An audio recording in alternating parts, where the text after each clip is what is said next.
اعوذ باللہ من الشیطان الرجیم، بسم اللہ الرحمن الرحیم۔ اور ایوب کا ذکر کیجئے جب انہوں نے اپنے پروردگار کو پکارا، مجھے بیماری کی تکلیف پہنچ رہی ہے اور تو ارحم الراحمین ہے، میرے حال پر رحم فرما۔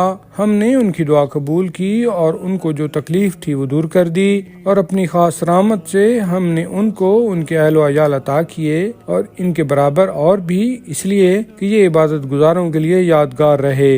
اور اسماعیل، ادریس اور ذوالکفل کا تذکرہ کیجئے، یہ سب راہ حق میں صبر کرنے والوں میں سے تھے، اور ہم نے ان سب کو اپنی خاص رحمت میں داخل کر لیا تھا، یقیناً وہ نیکوکار بندوں میں سے تھے۔ اور ذوالنون یعنی مچھلی والے کا ذکر کیجئے، جب وہ خشمناک ہو کر چلے گئے اور وہ سمجھے کہ ہم ان پر تنگی نہیں کریں گے، پھر انہوں نے اندھیروں میں سے پکارا، تیرے سوا کوئی الہ نہیں ہے، پاک ہے تیری ذات، بے شک میں زیاں کاروں میں سے ہوں۔ ہم نے ان کی دعا قبول کی اور انہیں غم سے نجات دی، اور ہم اسی طرح ایمان والوں کو نجات دیا کرتے ہیں۔ اور زکریا کا ذکر کیجئے، جب انہوں نے پکارا، اے میرے پروردگار، مجھے وارث کے بغیر اکیلا نہ چھوڑ، جبکہ تو خود بہترین وارث ہے۔ ہم نے ان کی دعا قبول کی اور انہیں یحییٰ جیسا بیٹا عطا کیا، اور ان کی بیوی کو ان کے لیے تندرست کر دیا۔ یہ لوگ نیک کاموں میں جلدی کرتے تھے اور ہم کو شوق اور خوف یعنی امید و بیم کے ساتھ پکارتے تھے، اور وہ ہمارے لیے عجز و نیاز سے جھکے ہوئے تھے۔ اور اس خاتون کا ذکر کیجئے جس نے اپنی ناموس کی حفاظت کی،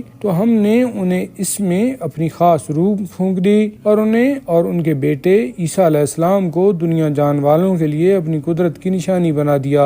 اے ایمان والو، یہ تمہاری ملت ہے جو در حقیقت ملت واحدہ ہے، اور میں تمہارا پروردگار ہوں، بس تم میری ہی عبادت کرو۔ لیکن لوگوں نے اپنے دینی معاملہ کو ٹکڑے ٹکڑے کر ڈالا، انجام کار سب ہماری ہی طرف لوٹ کر آنے والے ہیں۔ بس جو کوئی نیک کام کرے درآں حالانکہ وہ مومن ہو تو اس کی کوشش کی ناقدری نہ ہوگی، اور ہم اسے لکھ رہے ہیں۔ اور جس بستی کو ہم نے ہلاک کر دیا اس کے لیے حرام ہے، یعنی وہ دنیا میں دوبارہ لوٹ کر نہیں آئیں گے، یہاں تک کہ جب یاجوج اور ماجوج کھول دیے جائیں گے تو وہ ہر بلندی سے دوڑتے ہوئے نکل پڑیں گے، اور جب اللہ کا سچا وعدہ یعنی قیامت کا قریب آ جائے گا تو ایک دم کافروں کی آنکھیں پھٹی رہ جائیں گی اور کہیں گے، ہائے افسوس، ہم اس سے غفلت میں رہے بلکہ ہم ظالم تھے۔ بے شک تم اور وہ چیزیں جن کی تم اللہ کو چھوڑ کر عبادت کرتے تھے جہنم کا ایندھن ہے، اس میں تم سب کو داخل ہونا ہے۔ اگر یہ چیزیں برحق خدا ہوتی تو جہنم میں نہ جاتی،